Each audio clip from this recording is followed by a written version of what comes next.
বাংলাদেশে বহু দল রয়েছে, কোটি কোটি টাকার মালিক তারা। তারা হেলিকপ্টার নিয়ে ওয়াজ করতে যায়, তারা হেলিকপ্টার থেকে ওয়াজ করতে পারে না। তারা প্লেনে ওয়াজ করতে যায়, প্লেন ছাড়া ওয়াজ করতে পারে না। খেতে খেতে ভুটি টুটিও মাশাআল্লাহ অনেক বাড়িয়ে দিয়েছে, গোস্ত এত বাড়িয়ে দিয়েছে চামড়া টানলে পারে জড়ো হয় না, একেবারে পুরুট হয়ে গেছে। আর টাকা, এত টাকা অভাব নাই, গণনা করা যাবে না। মাত্র খুব জোর হলে 1 লক্ষ মুরিদ বানিয়ে আপনার একটা দরবার বানিয়েছে।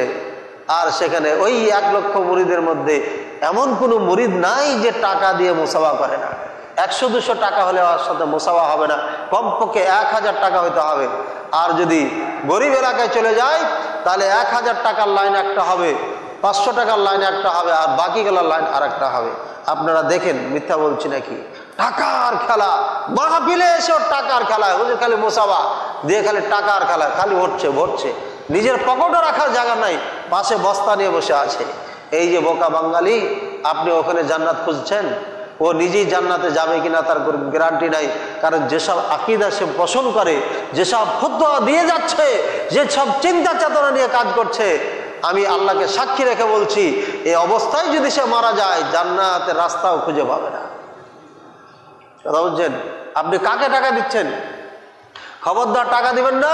ওরা শুধুমাত্র ওলির সাইনবোর্ড লাগিয়ে আপনার থেকে টাকা লুণ্ঠন করার জন্য, চুরি করার জন্য ওলির সাইনবোর্ড লাগিয়েছে। আল্লাহর ওলি যারা হবে কখনো সাইনবোর্ড লাগাবে না আমি আল্লাহর ওলি। সত্যিকারী যারা আল্লাহকে ভয় করে, আল্লাহর জন্য তাহাজ্জুদের সালাত পড়ে, ওর তাহাজ্জুদের সালাতের খবর কেউ জানে না। আল্লাহর ওলি যারা সত্যিকারী, যারা আল্লাহকে ভয় করে, আল্লাহর জন্য দান করে, ওর দানের খবরটাও কেউ জানে না। সত্যিকারী আল্লাহর ওলি যারা, তারা কখনো আল্লাহর ওলি সাইনবোর্ড লাগাবে না। যারা সত্যিকারী আল্লাহর ওলি, তারা কখনো আল্লাহর ওলি বলে দাবি করবে না।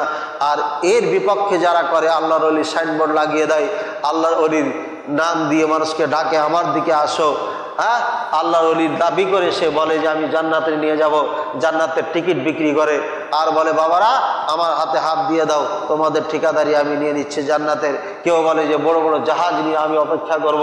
কেউ বলে যা তুমি যখন মারা যাবে কবরে রেখে আসবে, আমার মুর্শিদ এসে তোমার উত্তর দিয়ে দিবে, তোমাকে উত্তর দিতে হবে না। আর হাসরের ময়দানে তো টেনশনই নাই, মুর্শিদ আর আমি তো আছি সাথে। নাউজুবিল্লাহ। ঠিক না বে ঠিক? ভাইয়েরা আমার, এরা কেউ আল্লাহর ওলিরা, এরা আসলে অরিজিনাল হচ্ছে শয়তানের ওলি। সুকৌশলে, ছলে বলে কলে কৌশলে মানুষকে ধোকা দিয়ে টাকা কামানোর একটা রাস্তা খুলে রেখেছে, এছাড়া আর কিছুই না। এই জন্য আপনাদেরকে চিন্তা হবে আসলে আল্লাহর ওলি কারা। আল্লাহর ওলি যদি চিন্তা হয়, দেখবেন এ আল্লাহর ওলি দুনিয়াকে চারারাও মূল্য দেয় না।